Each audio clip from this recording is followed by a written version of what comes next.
Yeah, what's up, y'all? You know what? I thought I had done my candid minute for the morning this morning when I was waxing about fantasy football. So then I'm online and I see this article, this tweet from Dime Uproar, Uprox, whatever it is, Uproar XX. And it's a Paul Pierce article talking about, how when he separated from ESPN, he was actually happy to go. So I click on the thing and I start reading. And, it talks about how he separated from ESPN and it talked about his little Instagram video that was wildly spicy and things that we all had a good laugh about. And it goes to explain, it's weird because, like, the first opening paragraph was a cool article.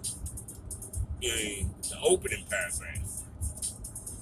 But then as soon as it starts to get into a meat type of situation as far as the story, it is wildly twinged. Okay, so the headline is Paul Pierce, says one of the reasons he left ESPN is that there was a mandate to talk about LeBron James.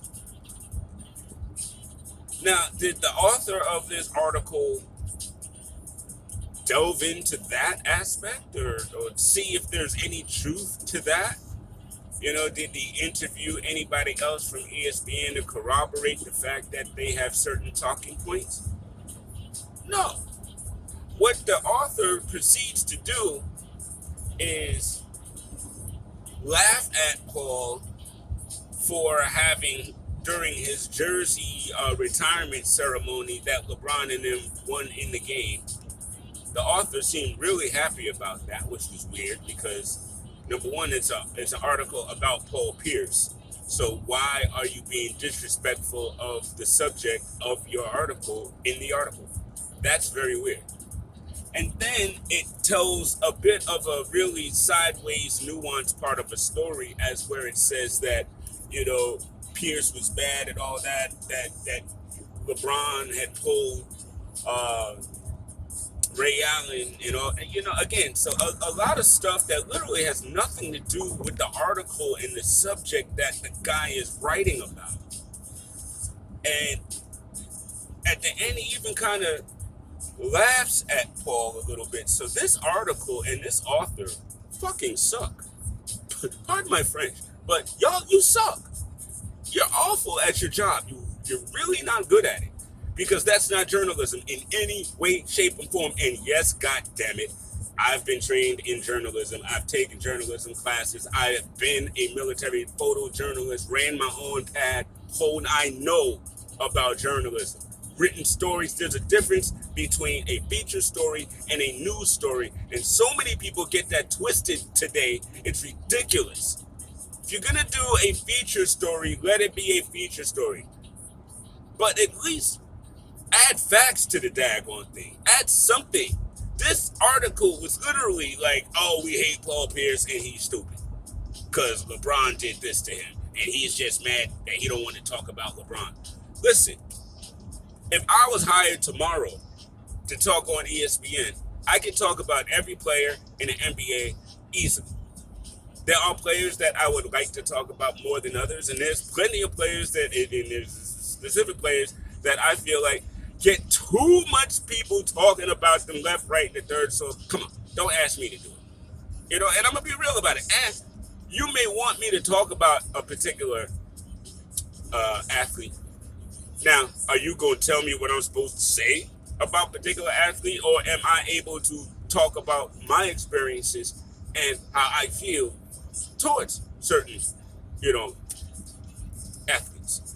So I just wonder if there was any actual truth to what Paul was saying, because through the article, we're not going to find that out.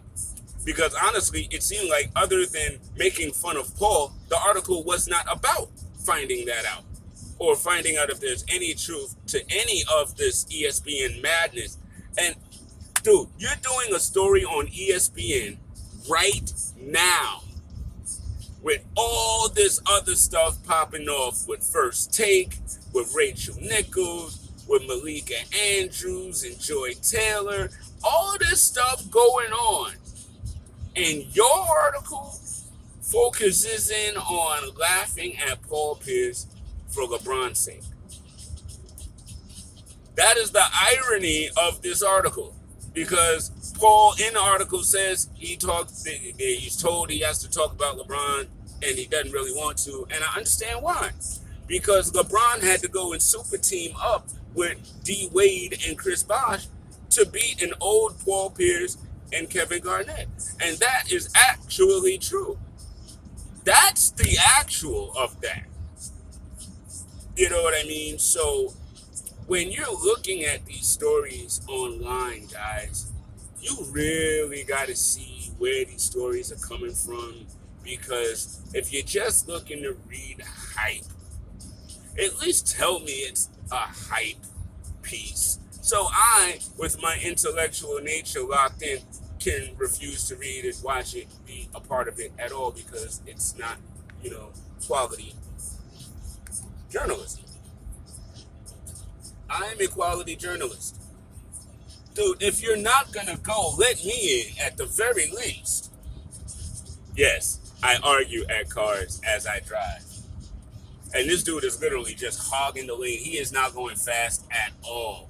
But the car in front of me is in the slower lane, so I'm stuck behind this slowpoke over here who don't really want to drive, but he put on his gas because he didn't want me to get in front of him. I can't stand drivers like that, y'all. It's a mess out here. All right, so just do me a favor. If y'all call yourself journalists, be journalists. How you gonna fit here with me? Come on, guys. Let's make sense. Let's make sense today, people.